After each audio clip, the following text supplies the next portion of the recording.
Olá, tá na hora de conversar e tomar aquele cafezinho fresquinho comigo, Mariela Parolini, e o meu convidado de hoje, o cônsul da Itália, Dario Savaresi. E nós vamos falar sobre o papel de um cônsul e como a comunicação eficiente é essencial para manter as relações e a diplomacia entre os países. Se você quer saber mais sobre esse assunto, então aceita o meu convite. Vamos tomar um café?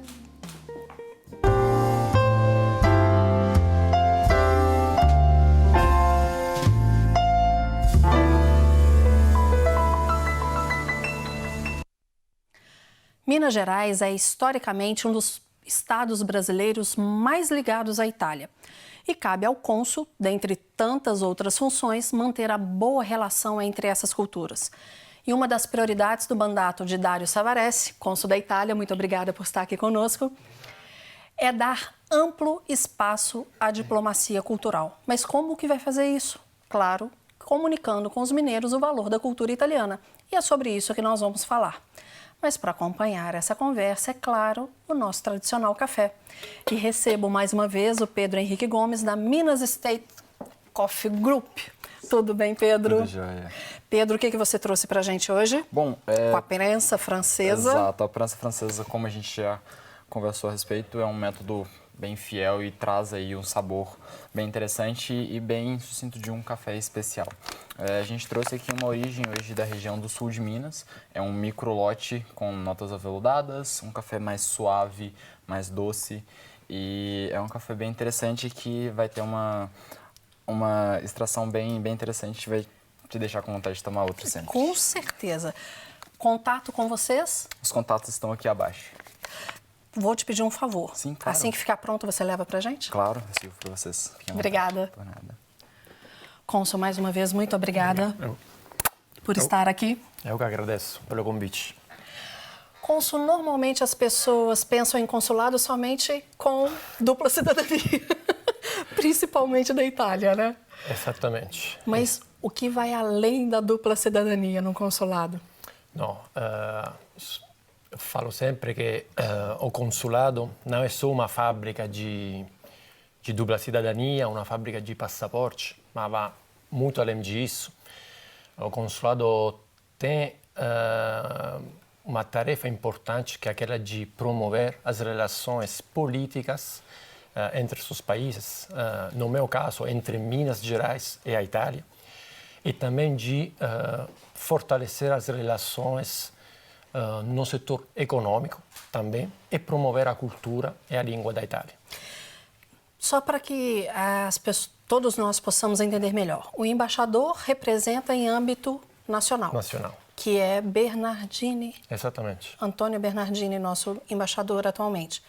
E o senhor nos representa a Itália em Minas Gerais. Exatamente. Minas tem consulado em todos os estados brasileiros? Hoje o senhor não sabe quantos, mais ou menos? Consulado estrangeiro em Minas. Não, italianos no Brasil. Temos 6 consulados no Brasil, mais a embaixada. E aqui em Minas Gerais, eu já pude presenciar na Casa Fiat de Cultura, que foi belíssimo, né? A mostra de designer que vocês trouxeram, que foi incrível ver aquelas peças, ver a evolução, né, dos carros, dos designers, foi lindo. E tem também o da cultura, da imigração, que o senhor disse. Esse ainda não vi. Sim. A mostra, a exposição sobre design, sobre ícones do design italiano, organizada pela Casa Fiat de Cultura em colaboração com a Embaixada e com o Consulado, trouxe mais de 100 peças de design, mais 8 ou 9 carros de design italianos e registrou mais de 95 mil visitantes. Que legal! Foi um recorde enorme. E tem outra exposição sobre imigração italiana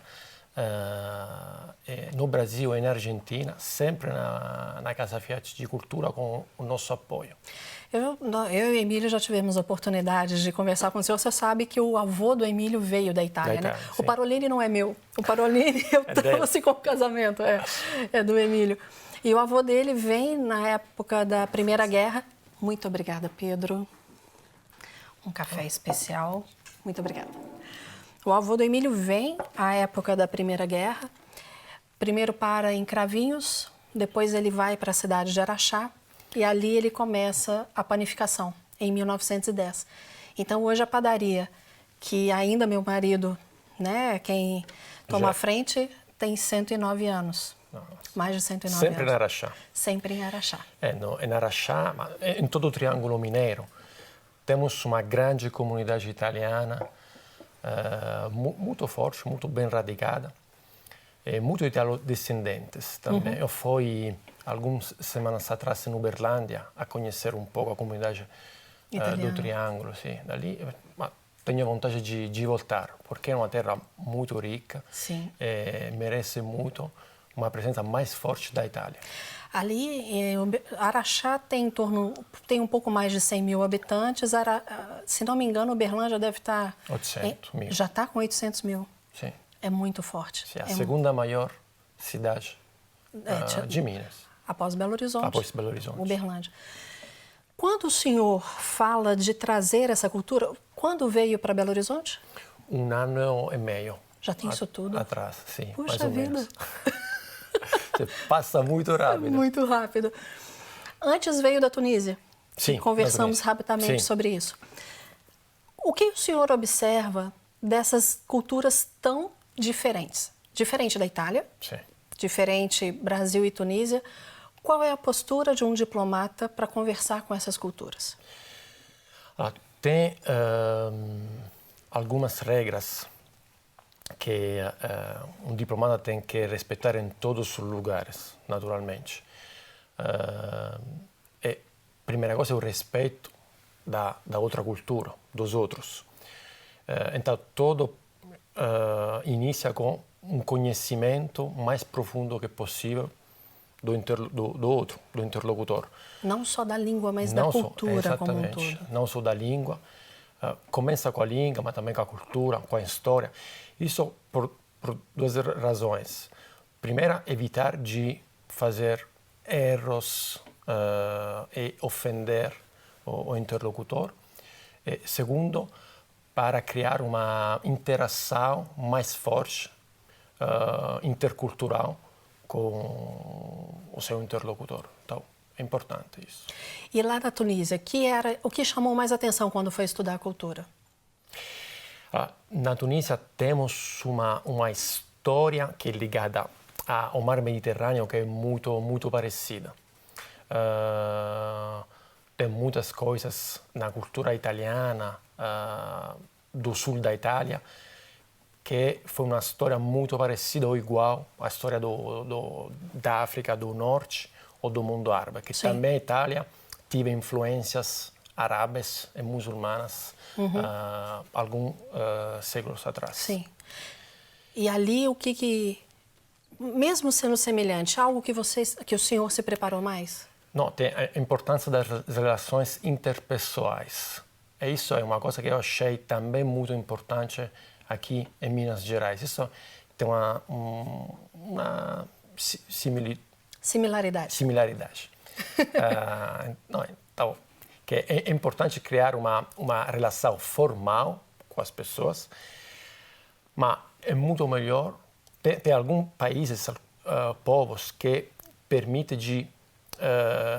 de tocar pontos mais profundos se você se abre do ponto de vista interpessoais.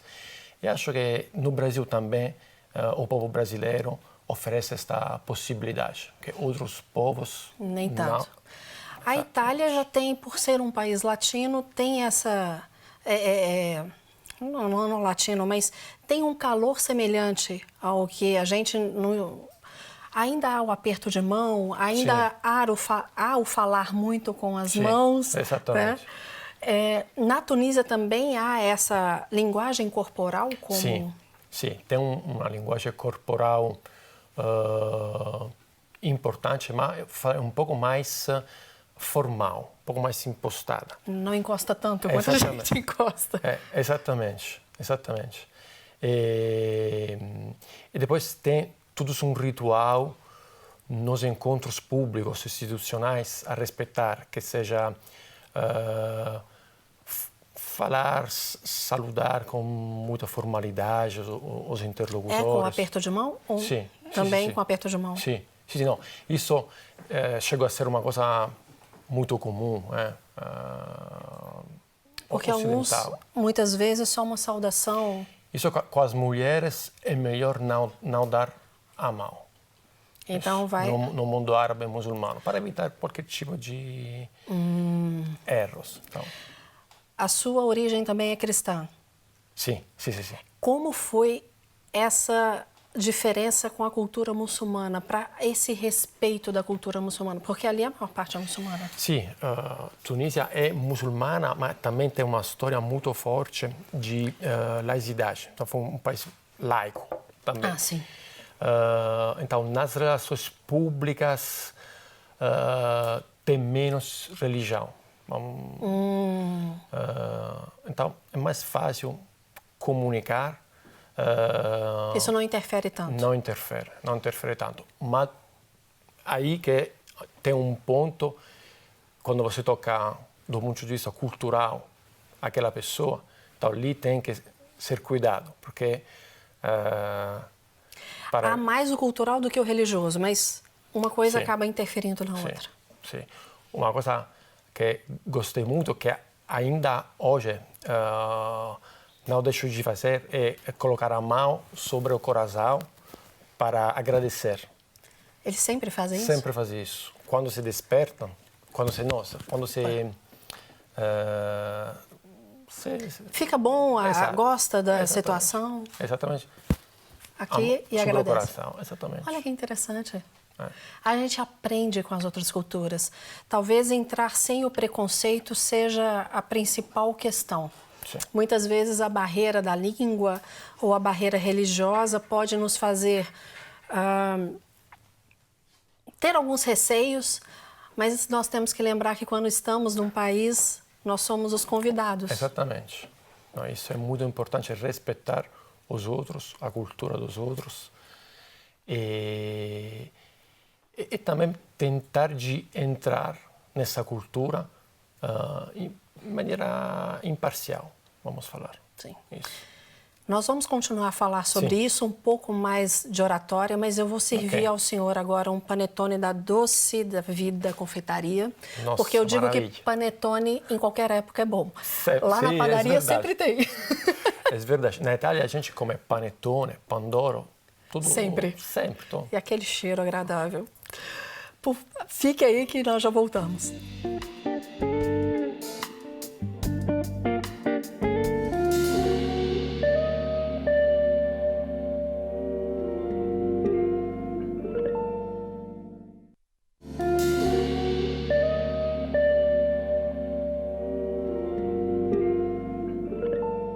Estamos de volta batendo um papo sobre comunicação e diplomacia com o cônsul da Itália em Minas, Dario Savarese. Claro que a gente vai falar de novo do nosso café delicioso da Minas State Group Coffee. Pedro, o que mais você pode falar para a gente desse café que está uma delícia? Ele é um arábica? Isso. Na verdade, todos os cafés que a gente trabalha são cafés arábicas. Esse aqui, como a gente mencionou, é um micro lote. Então, é um lote bem reduzido. Esse daqui, se bem não me especial. Exato, é um café bem especial e hoje a gente busca muito isso. São cafés totalmente exclusivos e que buscam realmente esse encantamento ao primeiro gole. Então, é um café completamente diferenciado e totalmente exclusivo também. E na prensa francesa a gente consegue pegar todos os aromas, todos os sabores. Exato, ele na prensa francesa realça aí tudo o que há de melhor no café. Muito obrigada, viu, Pedro? Por nada. Como eu comentei com o senhor, por acaso eu estava assistindo Tá na Hora do Café, que é um programa que eu gosto muito, e estava falando sobre o café na Itália. E eu não sabia que tinha entrado o café na Europa pela Itália. E o consumo ali é muito forte, né? As máquinas de expresso ali na Itália, toda essa cultura do café ali é muito rica. Sim, temos uma cultura gigantesca de café, de consumo de café também, mais vezes por dia. E em Nápoles, especificamente, a cidade de onde eu sou originário. Ah, não é de Roma? Não, de Nápoles. Tem uma tradição que chama de café pago. Quando você vai num bar, um boteco para tomar um cafezinho, paga o seu café e o café de uma outra pessoa. Sem você saber. Exatamente. Interessante. Para ajudar as pessoas que são mais pobres, que precisam de ajuda. Se chama café pago. Que interessante. E uma outra coisa que eu achei interessante, eles estavam contando a história que eu não sabia. Pode ficar à vontade para comer o panetone, viu? É para comer de verdade. O café vem da África, só que ele era considerado algo profano por vir da África. Então eu não lembro se era um bispo ou que parte do clero pediram para que ele não autorizasse aquela bebida no país. Só que ele experimenta o café antes. E quando ele experimenta, fala, vai ficar. Felizmente. Ainda bem. E aí se disseminou por toda a Europa, né? Nossa, felizmente. Como é interessante essa questão cultural e da história. Mas voltando aqui à nossa parte da diplomacia, eu queria perguntar ao senhor qual a formação para ser um diplomata? O que vocês mais estudam? Como foi feito em Roma? Sim, tem um concurso público feito em Roma. Mais ou menos são 5 assuntos, são história das relações internacionais, economia, direito, língua inglesa e uma segunda língua estrangeira. Depois tem outras provas no exame oral. E uma vez que um jovem diplomata ganha este concurso, tem que fazer 9 meses de formação, que são na gestão de crises humanitárias. Ele sai do seu país? Tem um mês, nos 9 meses, sim, é fora. É um estágio fora. Sim. Uma embaixada, um consulado, depende. E neste período de prova, vamos fazer de formação, tem também aulas e cursos de estratégias de comunicação. É oratória também. Olha que bacana. Quais as dicas de oratória vocês recebem lá? De estratégias de comunicação básicas, assim? Mas as coisas básicas, conhecer o público, primeira coisa. A primeira coisa. Então, uma coisa é falar a um público de jornalistas. Sim. Uma coisa é falar a um público de estudantes. Conhecer o assunto. Então, isso... Não tem como. Não, mas, às vezes a gente é obrigada a falar sem conhecer, sem saber as coisas. Mas aí fala o geral. Isso é muito... A gente fala de diplomatiqueza. Tá? Depois, uma voz alta. Usar uma voz alta. Firme. Exato, firme. E depois criar uma interação com o interlocutor, que pode ser fazer uma pergunta, ou contar uma piada, sorrir, fazer... Ser simpático, ser Ser empático. simpático, exatamente, é isso. Não sei se... eu sou fonoaudióloga. Sabe o que é fonoaudiologia aqui no Brasil? Sim. Como é na Itália? Qual o nome que se dá? Terapeuta da fala? Terapeuta da voz? Terapeuta da fala. Da fala. Da fala. E aí a gente também trabalha exatamente essas questões, começando por conhecer o assunto, depois saber qual é o público, e aí que tipo de interação você vai fazer com aquele público, a pessoa se sente muito mais segura. Exatamente. Porque muitos falam assim, às vezes, eu não sei se isso acontece na diplomacia, pessoas que são excelentes, mas que na hora em que elas têm que se expor, às vezes uma pessoa ou duas, ótimo, mas na hora que ela tem que se expressar para mais... Uma plateia. Aí eu falo, eu não consigo. É quebrada essa barreira também? Não, agora, todos os diplomatas são capazes de falar em público, em grandes plateias. Depende da situação também. Tem algumas situações mais formais que é preferível ler um discurso. Sim, se é uma com situação certeza. institucional. Se é uma situação mais informal, descontraída, se prefere falar de improviso. No braço. No braço? No braço também. Você fala assim?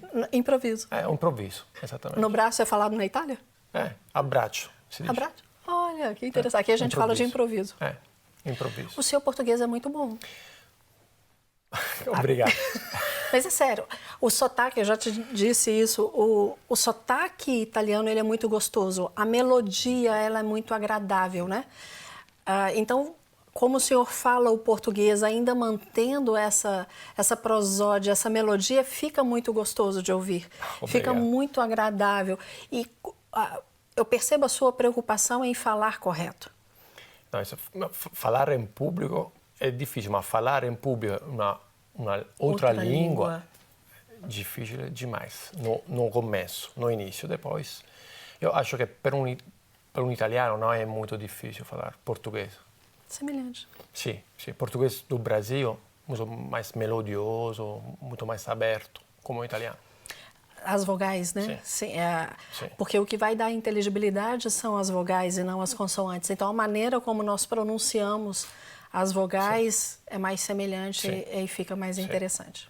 A última dica que eu sempre falo é falar pouco. Isso é importante. Porque deixar o gostinho de quero mais. Exatamente, é isso. Tem uma citação de Winston Churchill, não sei se você conhece, que um discurso tem que ser como a saia de uma mulher.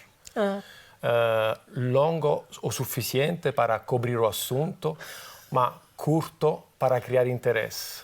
Então, é um pouco isso. Churchill como estrategista. Como estratégia. Coloca essas situações. Exatamente. Fantástico. Cônsul, agora voltando um pouquinho para o que o consulado mineiro está querendo, o consulado italiano em Minas está querendo fazer. Cada cônsul traz a sua proposta de trabalho, é isso? Sim. Alinhado com a embaixada? Sempre. Sempre. E aí o senhor traz, então, a questão da cultura italiana, Sim. que já é muito forte em Minas. Sim. Como dizíamos antes, Uberlândia com um grande número de italianos. Aqui tem a festa italiana, que é uma delícia, né? Sim. Que acontece uma vez por ano. Em que mês? Outubro? No ano que vem vai acontecer no mês de junho. Antes? Sim. Ah, por causa das eleições, provavelmente. No mês de junho. Ali vocês trazem a cultura gastronômica da Itália, que talvez muitos conheçam. Por exemplo, Panettone vem da Itália. Panettone foi, sim, un'invenção italiana que tem um grande sucesso ainda hoje. A gente come muito. Como dizemos, em qualquer época do ano. A pizza, que talvez seja a mais italiana de todas as Também. que todos conhecem. Apesar de dizer, eu ainda não fui à Itália, se Deus quiser eu vou em breve, mas dizem que a nossa pizza é muito diferente da pizza italiana. Sim, mas também tem a pizza clássica, que é a pizza napolitana, mas tem também outros tipos de pizza na Itália toda. Como vocês fazem a napolitana? A napolitana é com um forno, com madeiras, Sim. muito fina, é simples. Não tem abacaxi, não tem... Molho, queijo. Sim, isso. Já dá água na boca, só de imaginar Muito simples. aquele forno a lenha dando aquela crocância, aquele cheiro que vem do forno, que é delicioso. Mas agora a pizza é um patrimônio universal. Então... Mas começou na Itália? Sim. Sim. Em Nápoles. Em Nápoles? Exatamente. Por isso a napolitana? Exatamente. As massas, de uma forma geral, as pastas? Sim. Sim. Né? Ainda há essa cultura da fabricação caseira? Sim. Muito forte lá? Sim, é muito forte. Com massa de ovo Sim. também. Muito forte no norte da Itália também. A panificação também é muito forte. Sempre se fala em boa gastronomia na Itália. Aí vocês trazem isso para a feira da Itália, que acontece aqui em Belo Horizonte, mas além da gastronomia, o que vem junto? Oferta culturais, que seja de músicos italianos, de tradições, não só ligada à enogastronomia, mas também a... Tem os vinhos italianos, sim, né? Claro. Também o vinho italiano, para oferecer um pouco, dar um pedaço... oferecer um pedaço da Itália aos belo-horizontinos. E é muito agradável, né? Um dia fica bem movimentada a região da Savassi, né? Porque já fui algumas vezes e às vezes é difícil chegar. Alguns anos atrás foi registrado uma presença de 100 mil pessoas. 100 mil num único dia? Sim. É a segunda maior festa italiana fora da Itália, depois o Columbus Day de Nova York. Maior que São Paulo? Sim, mas Sì. Poxa, essa eu não sabia. Eu imaginava que lá em São Paulo, por causa do Bexiga e tudo mais... E o Columbus Day não é só italiano, então tem outros Sim. povos também que participam. Então, não é um erro falar que é a maior festa italiana Fora da Itália. fora da Itália. E ali as pessoas conseguem entender um pouco mais dessa cultura, né? Sim.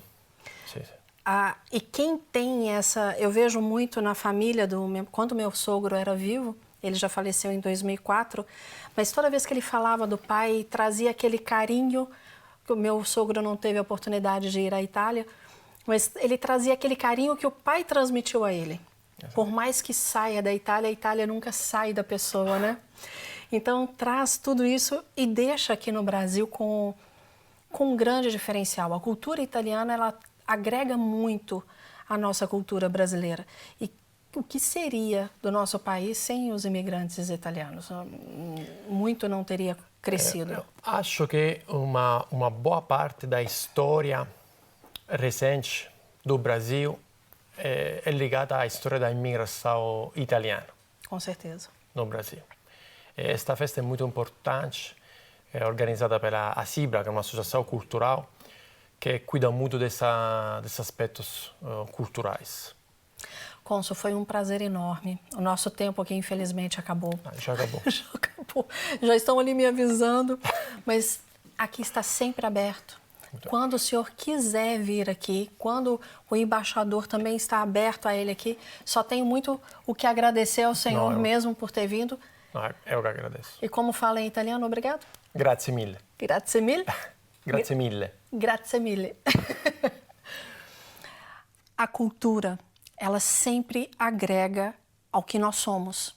Então, possamos aprender a nos comunicar em diversas culturas, a respeitar o que cada uma delas nos traz, que nós vamos sair muito enriquecidos com tudo aquilo que nós falamos. A você que nos acompanhou, muito obrigado. E a semana que vem a gente se encontra para um próximo café.